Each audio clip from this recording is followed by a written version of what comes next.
No worries. It's all good talking to you. It's still an absolute pleasure on my end. I mean, I guess I want to check in with you really. How are you at the moment?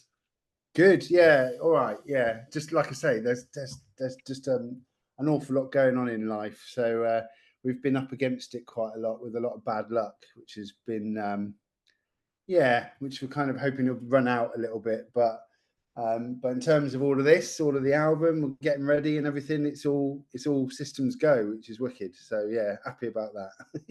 Yeah, I wish we could. I wish we didn't have the interferences of real life effectively affecting these plans, but it does happen sometimes. But ultimately, you are less than a month away from the release of the new album. Focusing on that aspect of things, what's the mindset and gut at the moment? Everyone feeling good about it? Oh God, yeah. It's been a long time since we released Bongs of Praise, which obviously was what 2019. So yeah, all the stuff that's happened between then and now is just remarkable. So yeah, we're stoked and we're all incredibly excited for everyone to hear it. That's for sure. Good, I'm glad, because of course we should say we are talking about Satan, etc. June 7th, 2024, via When Planets Collide. You said it yourself, it's been 5 years since the last album, Bombs of Praise, and a ton has happened since then. I'm going to ask you if you possibly can sum up the past 5 years of Gurt. Oh God, yeah. So for me, it's been two kids. So yeah, since obviously lockdown as well. So yeah, in just before or just as Bongs of Praise being released, my first daughter was due to arrive, and she's now 4. So that says a lot. And yeah, and we've had a son in that time as well, and he's a 2-year-old little shouty thing. So yes, it's been that for me. Obviously, lockdown was just for everyone. It was really difficult, but we managed to make really good use of it. We raised a load of money for charity, like raised money for the NHS, did a big thing for the Music Venues Trust, where we raised some money for the windmill in Brixton, and also to help the Black Heart as well, because obviously there was a potential for lots of venues to close because live music was gone. We didn't use the opportunity to write music though, weirdly. I think we were just too busy with our families and whatnot, but we did do a little video of an old song with a load of friends that were also in lockdown, which I don't know if you've seen, but yeah, a video for Shell where we had people from Diesel King, Sedulous, Broom. We had Pete from like Trippy and Elephant Tree on it, just all jamming basically and having a great time when we couldn't actually see each other. And then and then we came out of the pandemic, we've done shows, but not as much as we used to. We haven't been as prolific, just doing the odd choice, like little festival appearance and things like that. And and then got on with writing, which, to be honest, took a lot longer than we normally would as well. It's been probably like 2 years to get this album together, but yeah, we had loads of ideas, and we don't like to like leave a song. You get like loads of bands that just do like they'll do something that's not working, they'll drop it and they'll write another song, and then they've got like 30 songs in the bank. Like, we'll really follow an idea through until it drives us mad and it works. We come up with a riff, or we get an idea for a song that we like, and then we'll just stick with it until it becomes a thing. So it took us a while. But yeah, 2 years until now, really. But here you sit, here you stand, still going strong with this new album about to come out. Did you have a point, right, over that 5-year period? Because as you say, right, you're not writing in lockdown, you're not releasing music or anything like that, but you are doing stuff, and you were doing stuff that was significant, that even if you weren't aware of necessarily who Gurt were, you heard about you via, say, if you're in London, via the Black Heart and the Windmill and elements like that. Did you ever worry that, oh God, the world's going to forget who Gurt are? I think everyone sort of has that sort of thought. So yeah, maybe, but we keep everything going. So like you'll know, I'm sure, like we're big in our merch game. So it was just things like that, you know, like when we were raising money for the NHS, we were doing like a, you know, stay home and listen to Gurt shirt, you know, that sort of stuff was big. And it was just that really. So just sort of keeping enough ticking over, and like little things like that. We did like raffles and just silly bits and bobs. And like I say, the music video we did for Shell, with all of our friends. So, you know, yeah, I guess we had the thought that could be a risk, but we kept busy doing lots of things that weren't necessarily like, you know, writing new music related. So yeah, we're not lazy. We just chose to do different things, I guess, to like keep the name out there. But yeah, that was because we probably were aware that, you know, people can get bored and move on. Well, people can get bored and moved on within a week. So any little thing you can do just to kind of keep your name out there, particularly during that period as well. The early days of lockdown was chaotic. If you remember, nobody really understood what to do. And then by the end, you were getting full-fledged cinematic concerts done by massive bands. And so it was a wild time. The fact that you were able to do anything to keep your name out there and on the sort of tips of people's tongues is impressive. That's it. And I think, yeah, that's a really good point. You know, we had the opportunity to do a gig, you know, like a televised gig thing, like an online, and we just thought it didn't feel right. And yeah, we've seen a few of them, and then I saw the Raging Speedhorn one, for example, that they did at the Black Heart, and it was, I love that band. You know, like they're one of my all-time biggest influences, and yeah, just something wasn't right about it. Yeah. You know, you need the people there, you need all that. So it's just like, oh God, no. So we sort of kept a bit away from that. But you nailed it there. I mean, Speedhorn's a great example of what I saw a few as well. That while initially at first it's like, oh, this is interesting. You're like, no, this band needs a crowd. This band needs that energy and that sweat and blood and tears coming out of them. And Speedhorn's a great example of that. Yeah, you're absolutely right. Like they need the crowd interaction, and it doesn't work without it. But yeah, you did mention, you know, your merch game and that area has always been really, really strong. And I realize this hopefully is already out of date, but have all 10 copies of, I can't remember the full name, but the big bundle for Satan. You know, the one with the mega pack, Are they all gone? We've got one left at this stage, but hot off the press, we might have a little handful more coming as well. My best mate runs a like a theming company, so he does like theme parks, and like he's hoping to do movies and stuff like that. He's even opening his own themed bar, but he's responsible for making the chalices. And they're just we gave him the job. We just thought, you know, what do you think to this? And he was like, I'm done, you know, I'll do it, wicked. And we had no idea just how incredible the thing would look. So a lot of people have only seen artist impressions up to now, but yeah, we've seen like the finished thing in like the gold color, and now he's gonna like age it all up to look like, you know, it's all old school and like battered and stuff. So yeah, they're just in the last sort of stage of being done, which is kind of cutting it fine, because I'm gonna have to start sending out the pre-orders soon. But yeah, I think he's managed to do a few more. So yeah, we might be able to whack another 5 up there, I think. Awesome. And if they do go up, people, Big Cartel, man, that's where it's at. Yeah.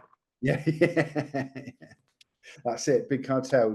Well, yeah, it's only on the Gurt.Big Cartel. Bandcamp, you can get everything else. Yeah, I was having noise around earlier on, and Big Cartel kept crapping out on me. I meant to go back and check it before we started doing this interview, but basically when you go to checkout, the link would just fail and it'd come up saying, oh, error, we've sent it to our engineers and stuff like that. Hopefully that's been fixed. Yeah, I'll have to look afterwards. Okay, right, focusing on Satan, etc. then, and big picture here, really, did you have a vision for what you wanted the record to be when you first sort of set out to write? No, it's weird, because like with Bongs of Praise, obviously we went on a real theme, like really, like we always knew from the beginning, like what we wanted it to be. Like we had the artwork nailed, like it was all like some big sort of idea. But with this, it sort of the songs started coming out and coming together, and there wasn't a big sort of theme that we started with. Effectively, what happens when we do our music is Spicy comes up with a riff, and obviously Bill and Spicy will work it out, and then Rich does his bit, and then I come in near the end. But like, we have a list basically of words, of like puns, of like, just, we have loads of them, like gin and tonic puns, you know, weed puns, whatever it might be, just ridiculous things. And we'll build ideas around either one of these lists or specific songs.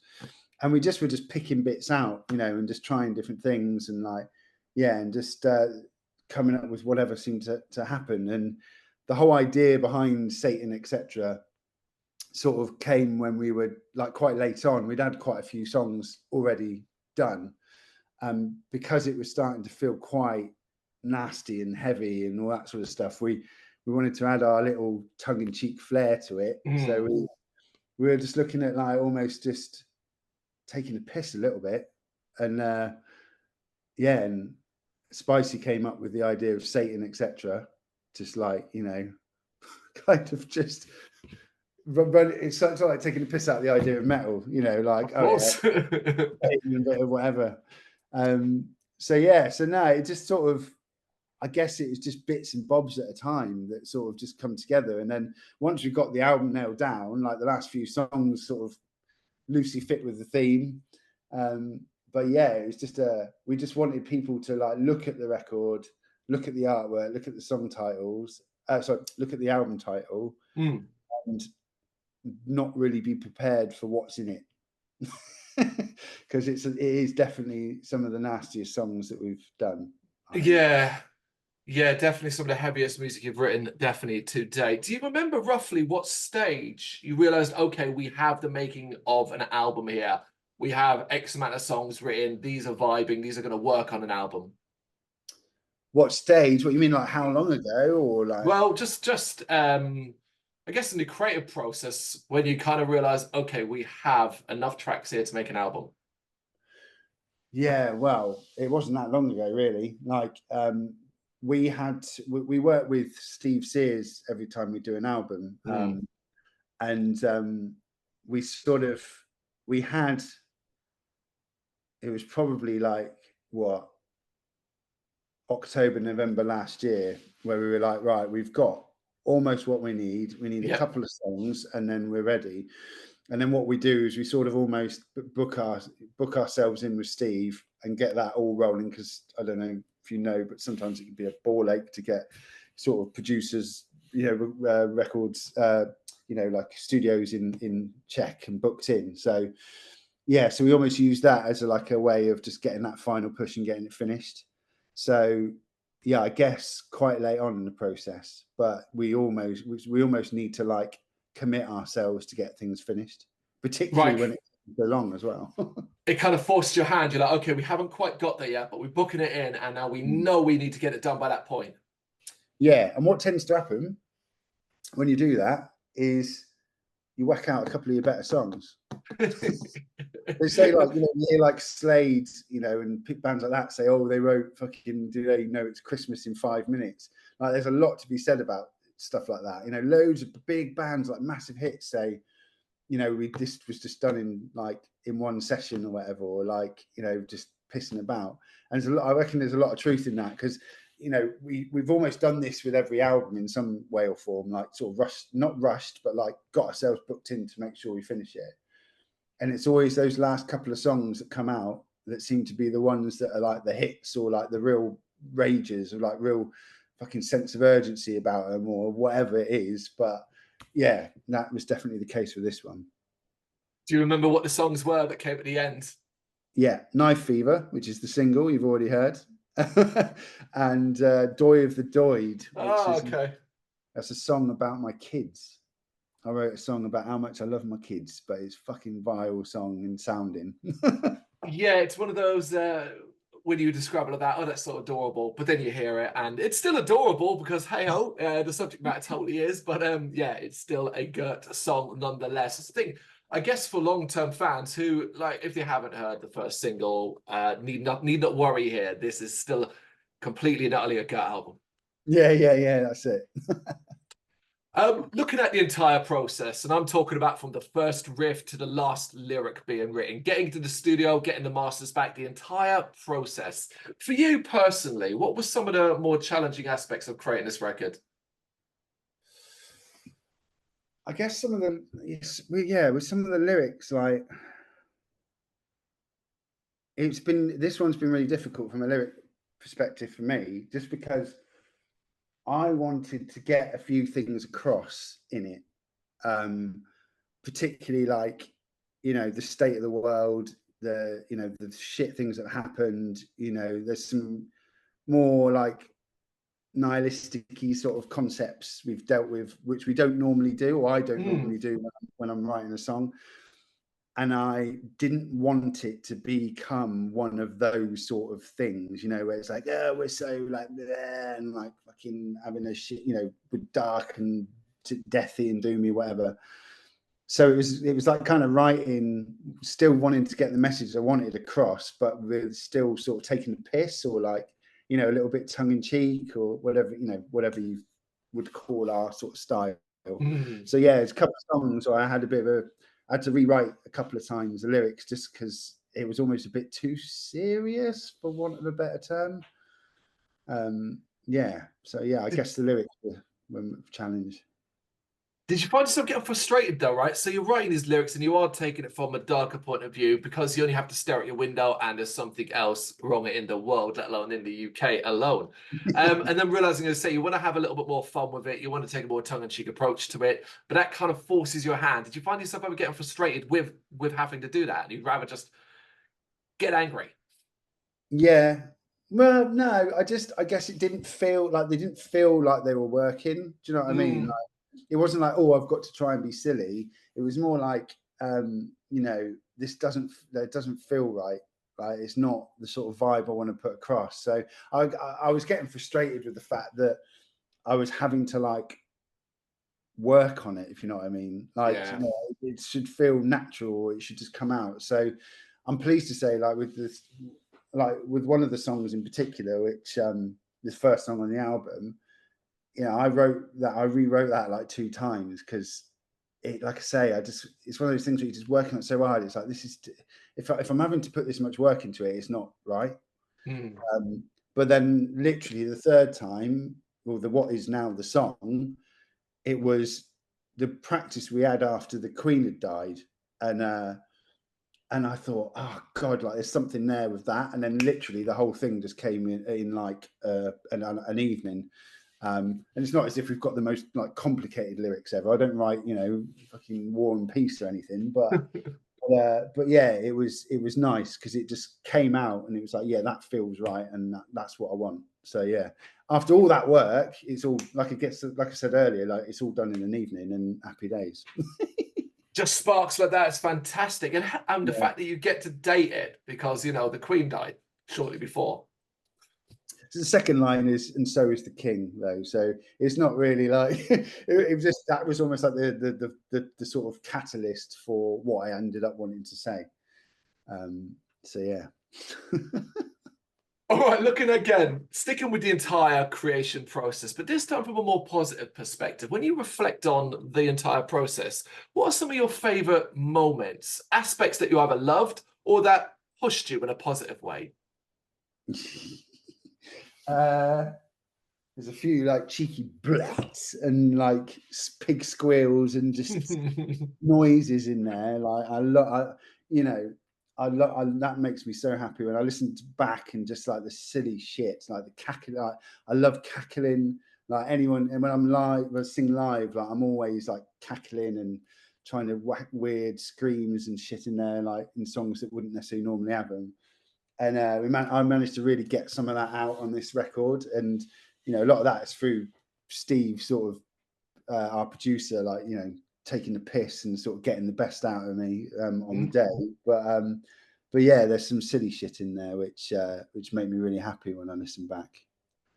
I like fucking corn and shit. Do you know what I mean? Like, like Jonathan Davis doing those weird scats and shit like that. I'd love to whack something like that in there if it wasn't so glaringly obvious what I was ripping off. That is the thing. It'd be a moment, but you're right. It's so distinctive. It'd be immediately clear. But I've managed to do my own version of it, I guess. Yeah, he doesn't own making noises, does he? Exactly, yeah. There's a ton of creativity on this record. I gotta say right now, my current favorite track is Sandworm Fleshlight, because that's a sensationally unique track. I'll have to listen to it a few more times, but early comparisons, I was like, this is like Faith No More on acid. Nice. So you know, you kind of got that going on there. Did you have did you have any creative lines in the sound overall for this record? You know what you sound like, you know what you want Gurt to be, but did you kind of have an open mind to different ideas? Yeah, we don't ever think, like, we don't ever go into an album and go, we want it to sound a certain way. Like, we might write a song and be like, that doesn't sound like Gertie enough, so, you know, and have a bit more of a stomp to it or whatever, you know. But yeah, we don't really like go in with a particular style, or we don't really listen to, you know, like current music or whatever and think, oh, we need to sound like that. So yeah, not really. I guess one of the songs in particular, which I'm very looking forward to people hearing, is the final track, Electric Brown, which has like this amazing like surf rock outro, I guess you'll call it, but it's like just this sort of solo in the middle, and it's just Rich playing like the most like rockabilly, weird sort of spacey shit. And it's like, that was something where he was just doing it, you know, pulling it out and just playing around, and we're like, shit in hell, that's got to go in there. Like, it's just too good. So, you know, we're not really like sticking in with a certain genre or sound that we want to stick to. We just had to make sure that things were appropriately Gurt sounding if they started going off track. But does that Still having fun. It does, doesn't it? Yeah, hell yeah. And you know, it's good to hear that you're still having fun doing it. And I'd say the excitement about even just that section and that track there alone screams volumes about like kind of where your imagination has been during this particular period. When you look at the overall process, when you look back at it, are you satisfied with what you've been able to, what you did?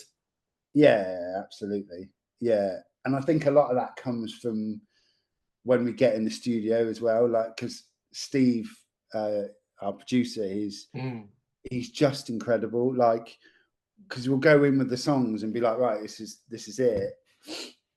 And just as we're recording, he's like, do you want to add a bit of this? And like, you know, let's layer the guitars and do a bit of this. And almost like he's like the fifth member of Gurt in a lot of ways. You know, like when we actually get it down, it just starts sounding like something completely different. So yeah, we were already really excited about it, but just once we come out of that, you know, that couple of sessions that we did to record it, we were just absolutely blown away with like how he just brought life to it all, you know, and just made it sound like another level. So yeah, we're very, very excited about the whole thing. We're very pleased. The reactions to Knife Fever, the comments, messages, whatever's been coming your way, you has that gone some way to kind of ease your mind as to how people have enjoyed that track? Because the response has been very positive. Yeah, and it does make you feel a lot better. I think we've got so many influences, like, as each individual member, you know, like I'm into mine, like new metal and like all that sort of shit. Rich is like banging to Faith No More, so he'll be over the moon to hear that you've said that. You know, we've got and he's into like Caius and, you know, and Soundgarden and all that stuff. Bill's into like Manowar and, you know, and bloody first 3 Metallica albums and all that shite. And don't get me wrong, I like it as well, but you know, he's a proper metaler. And then Spicy's like jazz and Primus and, you know, like Mr. Bungle, all that just fucking weird shit. So yeah, to hear people sort of like comment about the songs and pick out what they're hearing and actually reference like some of your influences as being what they hear within it, although we find it's not necessarily intentional, it's really exciting to hear that. Perfect example with Knife Fever.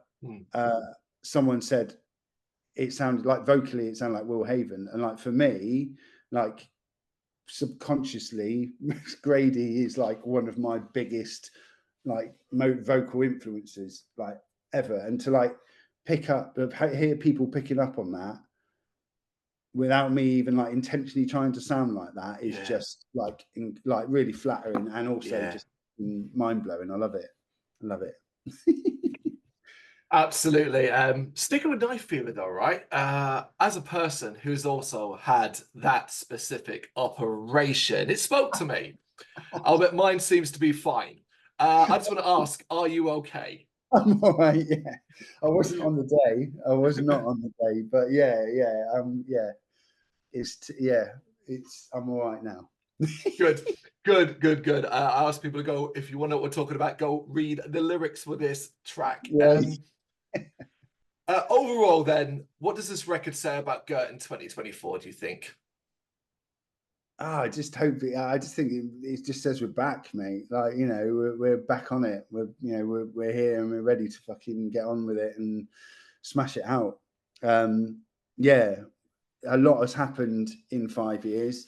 We've seen a lot of bands die, you know, and not come out of lockdown, you know, not continue. We've seen loads of new bands, you know.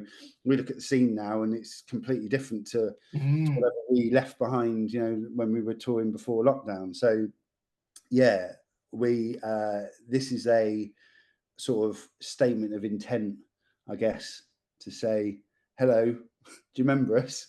Yeah. 5 minutes ago that that you were paying attention to us, but we are fucking here, and yeah, open your ear holes, isn't it?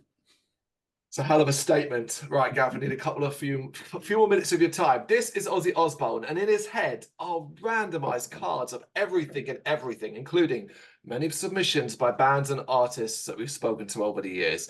And now just pull some out at random, basically, and you answer them. Cool. Okay. All right, you get a heavy one to begin with, though. What is a great piece of advice you have received? Could be about any part of life. Oh, God. If I want to be dark, it'll be my father said, don't ever trust anyone. And I don't take it too literally, but I get what he means. But if I want to make it more light-hearted, it would be Vince from Dope Throne. When we first toured together, we went around Europe in 2014. It was fucking 10 years ago now, terrifying. Yeah. He said, just fucking stare at the bastards in the crowd. Just look at them. Just don't fucking take your eyes away from them, because they'll look away quicker than you will. And yeah, he really, really helped me get like a big chunk of stage confidence. Not that I wasn't confident before, but he definitely made me up my game, so to speak. So yeah, that's good. You say 10 years, but 10 years has flown by super quick. The first time I saw you play live was in 2014 at Bloodstock. This year it's 10 years at Bloodstock. So, you know, it flies by. Mad, isn't it? 10 years, yeah, fuck. All right, next one. Do you enjoy sports, taking part or as a spectator? No fucking way. I hate it. I hate all of it.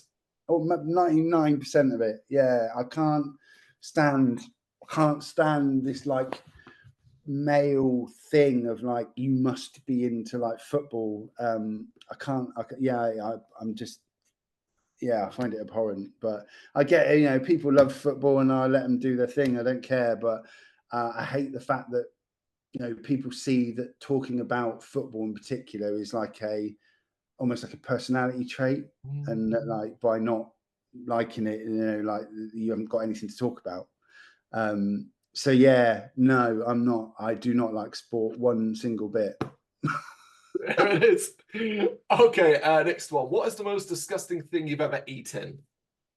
Oh, fucking hell. That's difficult. I've eaten a lot of manky shit. I think probably years ago I did one of these eating challenges with the like fucking Naga ghost chili wings. Oh, shit. In East London, and it was like, you know, one of those, you got to sign a disclaimer and they bring out these like 10 wings and you've got like whatever 2 minutes or 10 minutes, whatever it was, to eat them. And I literally, me and a load of guys did it. It was about 4 of us, and I had one, and it literally just tasted like hot sick. It was just fucking horrible. Like, it wasn't even nice tasting. It was just chili, not even any fucking salt or sugar or anything, just to like make it nice. It was just hot. And I was in agony. The 2 of the 4 guys managed to get through it, but they had to go home because they made themselves so ill. And I was on the toilet for about 18 hours afterwards, and I only ate one. It absolutely destroyed me, and it was like, the really upsetting thing was that it didn't even taste nice. Like, it's just horrible. So yeah, I'd have to say that. The fact that sticks so strongly in our minds speaks volumes about how disgusting that was. Yeah. All right. Do you have any tattoos? Yes. Okay, tell me about one. I have lots and lots and lots and lots of circles and lines all over my arms, which are based around various different designs on bands by Carl Middleton, who is the singer from Earth Tone 9. Yeah. So one of them's an Earth Tone 9 logo, one of them is a Twin Zero logo, one of them is a Blueprint logo, which are 3 different bands that he's fronted, amongst others. But yeah, I'm a big fan of Carl Middleton, so I sort of had these done as a way to like sort of give him a bit of a shout out. You must be pleased to see them back with a bit of a bang as well. Yeah, I know him now. Like, I've known him for a number of years, I'm pleased to say. I still act like a fanboy whenever I see him, but yeah, we still haven't managed to get that support slot for Earth Tone 9 yet. I'd love it. Plenty of time. The future's starting now. You're back, as you said before. All right, name a band that's still on your must-see bucket list. Oh God, they're all dead. Oh, yeah, I don't know. Must-see bucket list. Said you're a fan of new metal. Is there anyone from that era?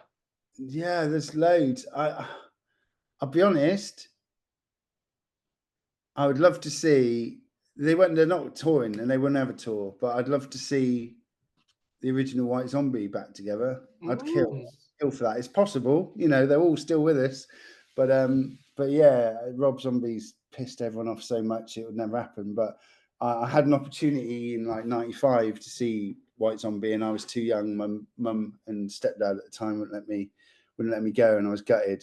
But yeah, it was the tour before Rob Zombie fucked him over and went and did his own solo stuff, basically. I think, as we've seen over the last couple of years, maybe the last decade, never say never. Stranger things have happened. Yeah, that's true. But yeah, I would kill to see that. I really would. Good shout. All right, a couple more. If your life had a theme song, what would that song be? Fucking hell. I couldn't tell you. Probably the Transformers, the movie soundtrack, mate. I'd like to say, from back in the day. Like, there's some fucking bangers on that, and I often just like walking around happily with it full blast on my headphones, acting like it's the soundtrack to my life. It pump you up, shit, man. That stuff's great. Yeah, Dare and fucking anything Vince DiCola, like, just go for it, mate. I'm on. Banging. All right, second last one. What is a country you never want to visit? Australia, mate. Fuck that. Any reason why? Because everything wants to kill you. Not the people. People are lovely, but yeah, there's too many spiders and snakes and shit like that. But I said that about Thailand, and I went to Thailand and I had the best time of my life. So yeah, if any Australian promoters are listening to this, I don't hate you that much if you want to call us over to play some shows. Yeah, but you'll stay, that'd be all right, because you'll stay within the nice metropolitan cities where there isn't likely to be as many things trying to kill you in theory. Well, fingers crossed, yeah. Fingers crossed. So you end up in the outback being hunted by a killer. Exactly. That's more our vibe. We'd end up in some dodgy fucking bar like bloody Wolf Creek or something, and yeah. That's it. All right, last one for you. What is a useless talent you have? Useless talent. Subjective, of course, because nothing's useless. Yeah, probably. I'll tell you what. I'm immune to Chinese burns. Oh. Ever since I was a kid, people try and give me Chinese burns. I can't fucking feel them. Or I don't end up writhing in pain like people do. So I used to have people like when I was fucking older at school, it'd be like this on my arm going, ah, and I'd just be like unfazed by it. So yeah, I'm immune to Chinese burns. How about that? How about that? A hell of a defense mechanism. Against small children, I guess. Yeah. Right, just to remind people, Satan, etc. It's out June 7th, 2024 via Planets, When Planets Collide. It is a phenomenal record. I've heard it. I have enjoyed you since 2014. 10 years I'm listening to Gurt. So to see you return this year as well, it is immense. Gareth, thank you so much for taking the time to do this. Really appreciate it. Thank you, mate. Thank you. It's a pleasure. Thank you very much for watching. If you'd like to see more content like this, please consider hitting the subscribe button. It is gratefully appreciated. You can find us over at gbhbl.com, our full website where reviews, news and so much more goes up daily. We're also on all social media platforms, Facebook, Instagram, Twitter, Threads, at gbhbl. Just search for gbhbl and you will find us out there. We also have merchandise on sale. You can access the shop via the website.